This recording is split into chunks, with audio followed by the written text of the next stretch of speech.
नमस्कार मित्रांनो, तूही रे माझा मितवा या मालिकेच्या आजच्या भागामध्ये अगदी मनपूर्वक मी तुमचं स्वागत करते। आजच्या भागामध्ये आता राकेश ईश्वरी आणि अर्णव या दोघांना म्हणतो की मान्य आहे की पादुका मात्र मीच चोरल्या, आणि हे नक्की तुम्ही दोघं प्रूफ कसं करणार आहात? आणि मी तर तुम्हाला काय म्हणतो की हे तुम्ही दोघं आहात ना, हे प्रूफ करून दाखवाच। नक्की तुम्हाला काय अगदी म्हणायचं आहे ते। आणि हे बघा, अरे हे जे काही प्रूफ करणं आहे ते दूरच आहे, परंतु हे जरी तुम्ही शोधून जरी दाखवलं तरी सुद्धा मी तुम्हाला मानलं। मग मी तुम्हाला सांगू का पादुका कुठे ठेवलेल्या आहेत त्या? तेव्हा मात्र आता ईश्वरी रागाने म्हणते की सर, तुम्ही ह्या नीच माणसाच्या नादी लागू नका। एक दिवस मात्र याची वाईट कर्मच याला बुडवणार आहेत, त्यामुळे सर तुम्ही चला। तेव्हा लगेच राकेश खुशच म्हणतो की ऑल द बेस्ट। अरे पादुका आहेत तर त्या मात्र व्यवस्थित शोध बर का, सगळीकडे शोध बर का। तेव्हा आता ते दोघं आतमध्ये गेल्यानंतर राकेश मनात म्हणतो मी यांना चॅलेंज तर दिलेला आहे, परंतु आता नक्की ते चॅलेंज पूर्ण होतं की नाही, आणि जर या दोघांनी पादुका शोधल्या तर अवघड होईल, मी तोंडावर पडेल। आणि ज्या ठिकाणी मी पादुका ठेवलेल्या आहे तर तेथे मात्र हे जायला नकोत। म्हणून आता राकेश घाईने आत जातो। तेवढ्यात आता अर्णव आणि ईश्वरी आत येतात, तर आजी त्या दोघांना रागवते आणि म्हणते की तुम्हाला दोघांना तर खूप अशी खात्री होते की पादुका सापडतील, मग कुठे आहे पादुका? तेव्हा अर्णव आणि ईश्वरी खाली मान घालून आता ईश्वरी रागाने ह्या राकेशकडे पाहत असते। आता अर्णव म्हणतो की हे बघ आजी, अगं घरभर शोधलं परंतु नाही सापडलं। ईश्वरी म्हणते की आई घराचा एकही कोपरा नाही सोडलेला। तेव्हा लगेच आता वल्लरी लगेच पुन्हा आता आरोप करायला सुरुवात करते, ते पण ईश्वरीवर। आई नक्की ह्या ईश्वरीनेच आता ह्या पादुका विकल्या असतील आणि त्याचे पैसे नक्कीच तिने लगेच माहेरी पाठवले असतील। अर्णवला आता हे वल्लरीचं बोलणं ऐकून खूपच राग येतो। अर्णव आता मामीला शटअप आम्ही असे जोरात ओरडतो। त्यावर मात्र आजी लगेच म्हणते की चिंटू, अरे तिच्यावर आवाज चढून काही उपयोग नाही होणार, कारण ईश्वरी निर्दोष आहे हे अजूनपर्यंत तू सिद्ध नाही केलेलं, त्यामुळे तू तिच्यावर आवाज चढू नको। आणि तेवढ्यात अविनाश मामा आणि आकाश हे आत येतात। आजी सुद्धा आता आरोप करते की कशावरून आता तिने पादुका विकल्या नसतील, आणि तेवढ्यात अविनाश मामा म्हणतो असे काही झालेले नाही, जवळपासच्या सगळ्या ज्वेलर्सकडे आम्ही गेलो आणि स्वतः चौकशी केली, आणि पोलीस सुद्धा आता बारीक लक्ष ठेवून आहे। आणि आकाश म्हणतो की हे बघा, कुठल्याही ज्वेलर्सकडे मात्र आता पादुका विकण्याचे जे काही रिपोर्ट आहे तर ते नाहीत, आणि आता जरी ते कुठेही विकल्या गेल्या तरी सुद्धा आपल्याला ते लगेच कळेल। तेव्हा आता राकेशच्या लक्षात येते। राकेश लगेच आता हे सर्व ऐकल्यानंतर मनात म्हणतो की म्हणजे इतक्या लवकर आता ह्या पादुका विकून नाही चालणार। तेव्हा आता अर्णव म्हणतो की म्हणजे पादुका अजून सुद्धा आपल्या घरातच आहे। तर आजी म्हणते की अरे मग पादुका घरात आहे तर ते कुणाला सापडलं कसं नाहीत? आता कुठल्याही क्षणी गुरुजी येतील, मग त्याला काय उत्तर द्यायचं आहे बरं मी? या संकटातून आपण कसा मार्ग काढणार आहोत सांगा बरं? तेव्हा आता ईश्वरी म्हणते की आता पादुका शोधण्यासाठी फक्त एकच करावं लागेल। म्हणून आता ईश्वरी पुन्हा त्या पादुका ठेवलेल्या चौरंगाजवळ जाते। तर राकेश आता मनात म्हणतो की ही चौरंगाजवळ कशाला चाललेली असेल, कारण आता पादुका तर त्याने तेथेच लपवलेल्या असतात। म्हणून ईश्वरी मात्र आता तेथे चौरंगाजवळ हात जोडते आणि आता सगळ्यांच्या समोर म्हणते आता फक्त पादुका शोधण्यासाठी दत्तगुरूच आता मार्ग दाखवतील।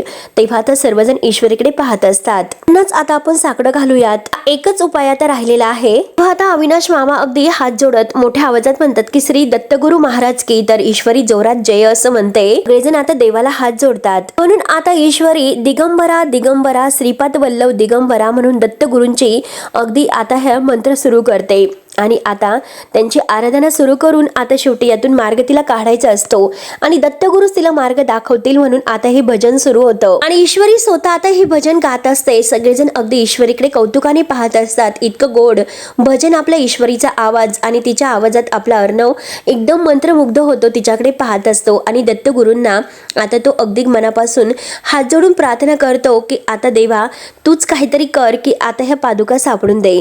आणि तेवढ्यात मात्र आता स्वामी मात्र तेथे प्रकट होत असतात। ते स्वामींचं अगदी पाय आता त्या घराला लागणारच असतात, आणि त्यांच्या कानावर आता हे भजन ऐकू येत असते। अगदी धूप म्हणजे जे काही स्वागत आहे पूर्ण तयारी व्यवस्थित झालेली असते। तर पादुकांचं एक खूप मोठं आजीला आणि या घरातील लोकांना टेन्शन असतं की नक्की काय होईल, स्वामी आल्यानंतर काय घडेल असा प्रश्न आता सगळ्यांना पडलेला असतो।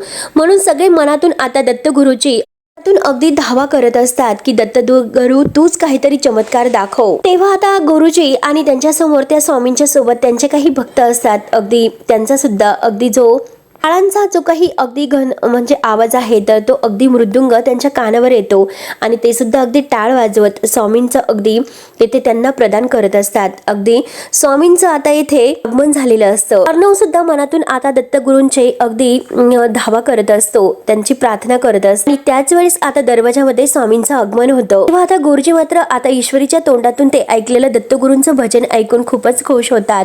आणि आता हे आजींचं लक्ष जातं. आजी म्हणते की गुरुजी. तेव्हा आता हे भजन बंद होतं. सगळेजण आता धक्क्याने गुरुजींकडे पाहत असतात की नक्की आता काय होईल. आता काही शाप आपल्या घराला मिळणार तर नाही ना, स्वामी रागावतील की काय, असा प्रश्न आता सगळ्यांना पडलेला असतो. परंतु राकेश तर अगदी अगदी करून अगदी नाम निराळाला असतो. काही करून ईश्वरी डोळे भरत आता आपल्या स्वामींकडे पाहत असते. आता वल्लरी आणि राकेश या दोघांना तर खूपच आनंद होत असतो. तेव्हा आता ते दोघे एकमेकांकडे बघून हसतात. आता सगळेजण स्वामीकडे पाहत असतात आणि स्वामी या सगळ्यांकडे. तेव्हा आता ईश्वरी आपल्या अर्णवकडे पाहते. आता ईश्वरीला अगदी त्या पादुका तेथे नाही आणि हे सर्व ईश्वरीमुळे झाले असं मात्र आता सगळ्यांचा अगदी हा एक म्हणजे उद्देश असतो. परंतु अर्णवची साथ मात्र ईश्वरीला असते, कारण हे जे काही केलेलं आहे तो चोर अजूनपर्यंत सापडलेला नाही. आता काय करायचं. आता तर स्वामी सुद्धा इथे आलेले आहे. तेव्हा आता स्वामी डायरेक्ट पुढे येतात तर ईश्वरी लगेच आता स्वामींच्या पाया पडते आणि खूप रडत असते. गुरुजी गुरुजी करून आता खूपच रडते. तेव्हा आता ईश्वरी रडतच म्हणते की गुरुजी मला माफ करा, गुरुजी खरंच मला माफ करा. तेव्हा आता राकेश आणि वल्लरीला तर खूप हसू येत असते. आता गुरुजी ईश्वरीकडे बघतात, तिची ती नितांची सेवा पाहतात. तेव्हा आता स्वामी विचारतात की काय झालं अगं मुली, तू इतकी अति हतबल का झालीस. तेव्हा आता ईश्वरी रडतच म्हणते की गुरुजी हे बघा, आजीने मात्र आता ह्या सोळ्याच्या पादुका आहेत त्याची अगदी जिम्मेदारी माझ्यावर सोपवली होती आणि ती जिम्मेदारी मात्र पार पाडण्यासाठी खूप प्रयत्न मी केलेत, पण तरी सुद्धा माझ्याकडून चूक झाली. गुरुजी खूप मोठा गुन्हा माझ्या हातून घडलेला आहे गुरुजी, म्हणून ईश्वरी आता खूप रडत असते. तेव्हा आता लगेच गुरुजी विचारतात की असं काय झालं बरं. तेव्हा आता रडतच ईश्वरी सांगते की गुरुजी सोन्याच्या पादुका हरवलेल्या आहेत. हे ऐकल्यानंतर आता गुरुजींना थोडासा धक्का बसल्यासारखा होतो. सगळेजण खूपच घाबरून असतात. परंतु आता राकेश एकटाच आहे आणि वल्लरी हे दोघे मात्र अगदी आनंदाने हसत असतात. तेव्हा गुरुजी आता ते चौरंगाकडे बघतात आणि तेथे पादुका त्यांना नाही दिसत, म्हणून अर्णवकडे पाहतात आणि त्यानंतर ते ईश्वरीकडे. ईश्वरी बिचारी आता खूप रडत असते. नक्की पादुका आता तिच्याकडूनच हरवलेल्या आहेत असं तिला वाटतं. तेव्हा आता राकेशला खूपच आनंद होतो. राकेश आता अगदी स्वतःच्या मनात म्हणतो की म्हणजे पादुका आता ह्या माझ्याच असतील आणि त्यातून मात्र मला माझी गरज भागवता येईल.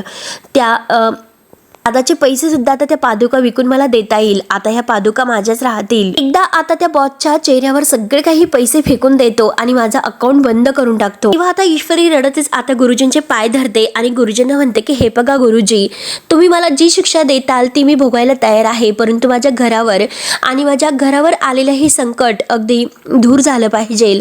त्यांना कोणतंही संकट अगदी त्यांच्यावर येऊन देऊ नका. सगळं काही मी एकटीने सहन करायला तयार आहे, फक्त माझ्या घरच्यांना काही अगदी होऊन देऊ नका, त्यांना या संकटातून वाचवा. तेवढ्यात आता गुरुजी बरोबर आलेले ते एक भक्त म्हणतात की हे काही असो, परंतु इतका मोठा गुन्हा घडलाच कसा. तेव्हा आता ईश्वरी खूपच रडत असते. राकेश आणि वल्लरी यांना असं वाटतं की आता स्वामी ईश्वरीवर खूपच रागवतील आणि ईश्वरीला शाप देतील आणि नक्की आता हे सगळं काही ईश्वरीमुळे घडलेलं आहे, म्हणजे आजी सुद्धा आता खूपच रागवेल.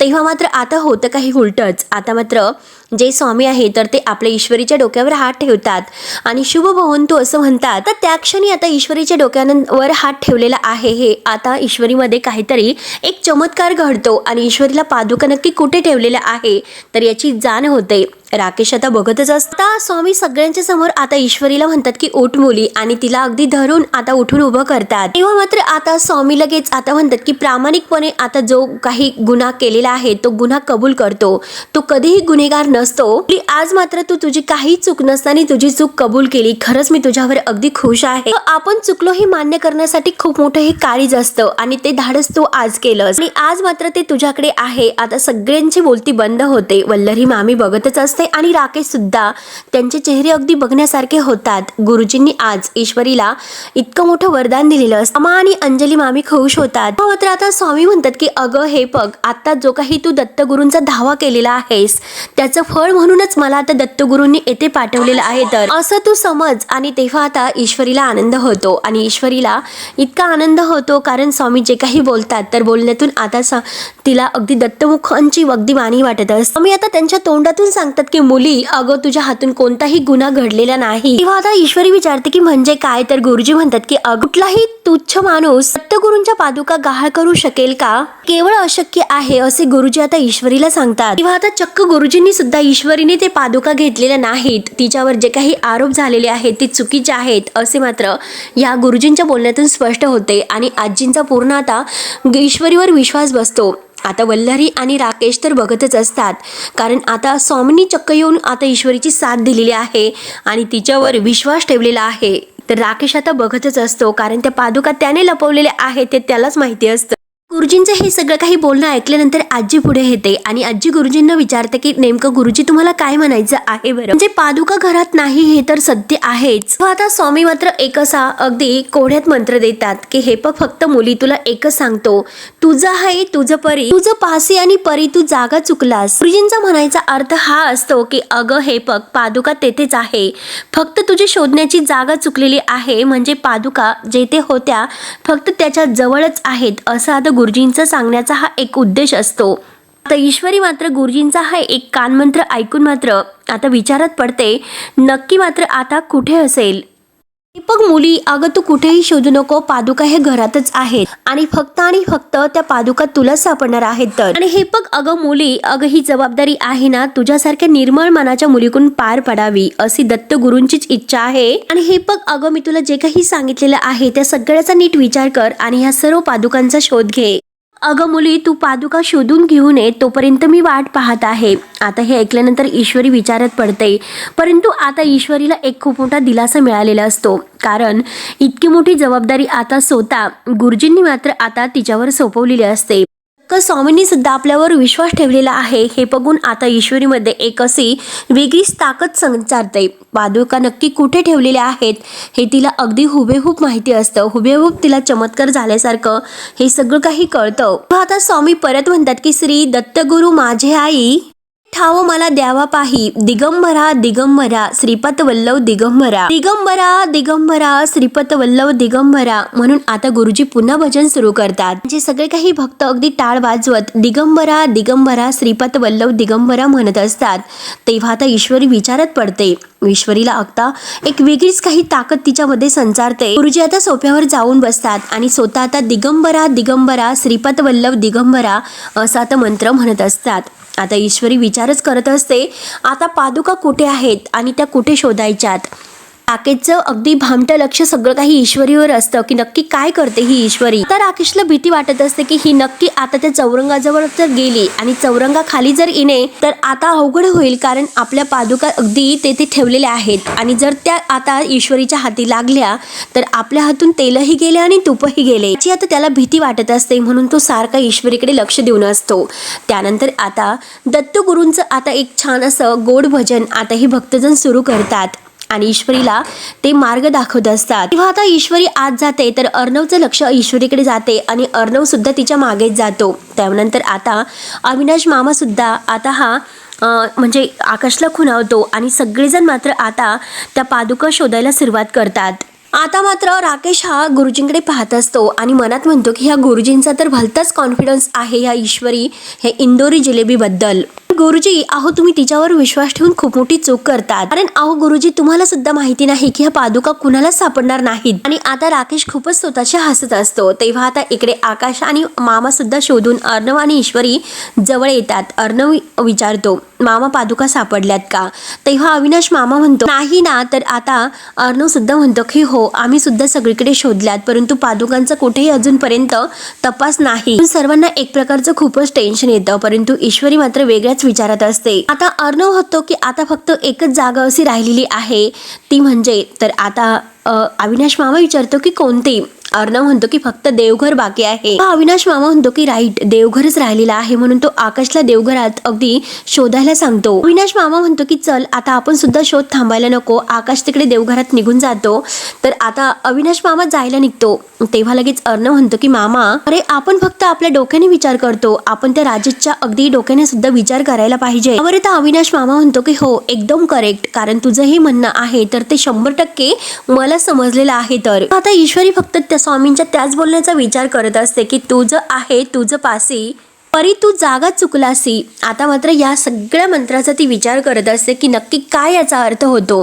म्हणजे आता पादुका कुठे ठेवलेला आहे. आता हाच अगदी जो काही देवाचा मंत्र आहे तोच मला अगदी या ठिकाणी घेऊन जाऊ शकतो आणि पादुका शोधण्यासाठी मदत होऊ शकते. हे बघ मुली, पादुका घरामध्येच आहे आणि त्या पादुका तुला सापडणार आहेत. तेव्हा आता अर्णव हा अविनाश मामाला म्हणत असतो की पादुका मात्र त्या राजेशने ह्याच ठिकाणी लपवलेल्या असतील की ज्या ठिकाणी कोणालाही डाऊट येणार नाही अशा ठिकाणी. तर हे दोघांचं नक्की तो विचार चालू असतो की राकेशने पादुका कुठे लपवलेल्या आहेत. परंतु आता ईश्वरीच्या डोक्यात आता त्या विचाराने सगळं काही येतं. तर ईश्वरी बाजूला होऊन विचारच करत असते. तर अविनाश मामा अर्णवला खुणावतो आणि ईश्वरीकडे आता ते दोघे जण बघत असतात. तेव्हा आता अर्णव हा ईश्वरीला विचारतो की मी सिंदूर कसला विचार करतेस. तेव्हा ईश्वरी म्हणते की सर आता तुम्ही काय म्हणाला. तेव्हा अर्णव म्हणतो की हो मी हेच म्हणलो की राजेशने पादुका अशा ठिकाणी ठेवल्या असतील की जेथे कोणालाही डाऊट नाही येणार त्या ठिकाणी. हे ऐकून आता ईश्वरीचा चेहरा खुलतो आणि ईश्वरी लगेच म्हणते की बढिया. अर्णव विचारतो की म्हणजे काय. तेव्हा आता ईश्वरी म्हणते की तुझं आहे तुझं पाशी, परी तू अगदी शोधलासी जागा चुकलास. तेव्हा आता लगेच अर्णव विचारतो की अगं हॉट, नक्की तुला काय म्हणायचं आहे ईश्वरी मी सिंदूर. तर आता ईश्वरी म्हणते की हे बघा सर, गुरुजींना नक्की आता काय म्हणायचं आहे सर्व काही माझ्या लक्षात आलेले आहे. तर त्यामुळे सर चला, मला पादुका कुठे ठेवलेले आहे ते माझ्या लक्षात आले. म्हणून आता ईश्वरी, अविनाश मामा, अर्णव धावतच आता हॉलमध्ये येत असतात आणि आता स्वामी, अंजली आणि आता आजी हे सगळेजण अगदी डोळे बंद करून श्री गुरुदेव दत्त, श्री गुरुदेव दत्त असं म्हणत असतात. गुरुदेवांची आता धाव करत असतात. आता ही त्यांची धावा ऐकून खरंच आता दत्त गुरुमुळे त्या पादुका सापडणार असतात आणि स्वामींनी आता ईश्वरीला मार्ग दाखवलेला असतो आणि त्या मार्गापर्यंत आता ईश्वरी येऊन पोहोचते. राकेश आणि वल्लरी तर अगदी हसून यांच्याकडे पाहत असतात. अगदी एकही तोंडात देवाचं नाव सुद्धा घेत नसतात. त्यांचं हे नामस्मरण चाललेलं बघून मात्र आता वल्लरी म्हणते की हो ना, हे असं नामस्मरण करून म्हणजे जे काही उपयोग होत नसतो आणि जर अशा नामस्मरण करून गोष्टी जर सापडल्या असत्या तर मात्र अवघड असतं. तेव्हा आता राकेश अगदी वल्लरीला म्हणतो की सगळ्याच गोष्टी अशा देवावर सोडून चालत नसतात. दोघे आता खूप हसत असतात. तर वल्लरी परत म्हणते की हे बघा आवई बापू, खरं सांगते, माझी तर पूर्णपणे खात्री आहे ईश्वरीने पादुका ह्या चोरलेल्याच नाहीत, कारण तिच्यामध्ये इतकी धमक नाहीच. आपलं उगाच तिचं नाव घेऊन बदनाम करण्याची संधी तिला शोधते. कुठेतरी ती बदनाम झाली पाहिजे आणि या घरातून गेली पाहिजे यासाठी मी हे सर्व तिच्यावर नाव घेत होते. राकेश म्हणतो की हो ना, ते तर माझ्या लक्षात आलेच. त्यानंतर आता वल्लरी विचारते की काय हो जावई बापू, पादुका नक्की कोणी चोरल्या असतील. तेव्हा आता राकेश म्हणतो की हे बघा मामी, कितीतरी लोक हे घरामध्ये पालखी घेऊन आले होते, असंच कोणीतरी त्यांच्यातील असेल कोणीतरी, त्यांनीच या पादुका चोरल्या असतील. त्यावर आता वल्लरी हसून म्हणते की काही का असे ना, परंतु आता हे सगळे आरोप तिच्यावर लावून तिच्या डोक्यावर खापर फोडण्याची संधी तर मला मिळालीच. अगदी छान आहे, दॅट्स इन दॅट्स. राकेश म्हणतो की हो ना, मला सुद्धा. आणि दोघं आता खुश होत असतात. परंतु आता गुरुजींचं नामस्मरण सुरूच असतं की श्री दत्तगुरु, श्री दत्तगुरु. आणि पुन्हा आता ते अगदी श्री पातवल्लभ दिगंबरा हे मंत्र म्हणायला अगदी सुरुवात करतात. ते भजन सुरू होतं. श्री गुरुदेव दत्त. आजी आणि अंजली सुद्धा आता त्यांच्या ह्या नामस्मरात अगदी मनापासून नामस्मरण करत असतात हात जोडून. आता स्वामी श्री गुरुदेव दत्त, श्री गुरुदेव दत्त असं नामस्मरण करत असताना ईश्वरी तेथे येते. अर्णवानी आता अविनाश मामा सुद्धा. आणि तोच लगेच आता ईश्वरी गुरुजींना म्हणते की गुरुजी, तुमच्या शब्दांचा खरा अर्थ मला कळालेला आहे. पादुका कुठे आहेत हे मला माहिती आहे. किंवा आता पादुका ह्या सापडतील म्हणून आजी आणि अंजलीच्या चेहऱ्यावर एक वेगळाच आनंद असतो आणि अविनाश मामा आणि आकाश अर्णव यांचा सुद्धा. परंतु राखीचा चेहरा मात्र फिका पडतो. तो अगदी कावराबावरा होऊन ईश्वरीकडे पाहत असतो. स्वामी आता हसतात आणि लगेच उठून ते ईश्वरी जवळ येतात. आणि आता स्वामी लगेच आता आपला हात आहे तर ईश्वरीच्या डोक्यावर ठेवतात. ईश्वरीला खूपच आनंद होतो. आता राकेश तर अगदी भामट्यासारखा पाहत असतो, कारण जो काही आहे तो एक ईश्वरीमध्ये चमत्कार घडून आलेला असतो आणि ईश्वरी आता अगदी खुश होत गुरुजींचा आशीर्वाद घेते. तेव्हा आता गुरुजी म्हणतात की हे पग मुली, तुझ्या निर्मळ मनाची साथ ही दत्त गुरूंच्या पर्यंत पोहोचलेली आहे. म्हणूनच हे पग त्यांनी तुझा मार्ग अगदी प्रकाशमान केलेला आहे. त्यामुळे हे पग आता मात्र तुझ्या हस्ते त्या जे काही आता ह्या दत्तगुरूंच्या पादुका आहे तर त्या मूळ ठिकाणी अगदी येऊन देत आणि तुझ्या हस्ते त्यांची पूजा होऊन दे. आता हे ऐकल्यानंतर ईश्वरीला फारच आनंद होतो. अंजली आणि आजी लगेच अगदी म्हणजे अगदी ईश्वरीकडे बघत अगदी हसत असतात. तेव्हा आता गुरुजींना ईश्वरी लगेच हो असं म्हणते. तर अंजली विचारते की अगं पण पादुका आहे तरी कुठे. आता मात्र ईश्वरीला पादुका आहे कुठे आहे ते कळाले. हे बघून आता राकेशचा आणखीनच अगदी सगळा मुडा होतो. तेव्हा आता ईश्वरी सगळ्यांना म्हणते की हो सांगते आणि गुरुजींकडे बघून हसत आता ती राकेशकडे रागाने पाहत असते.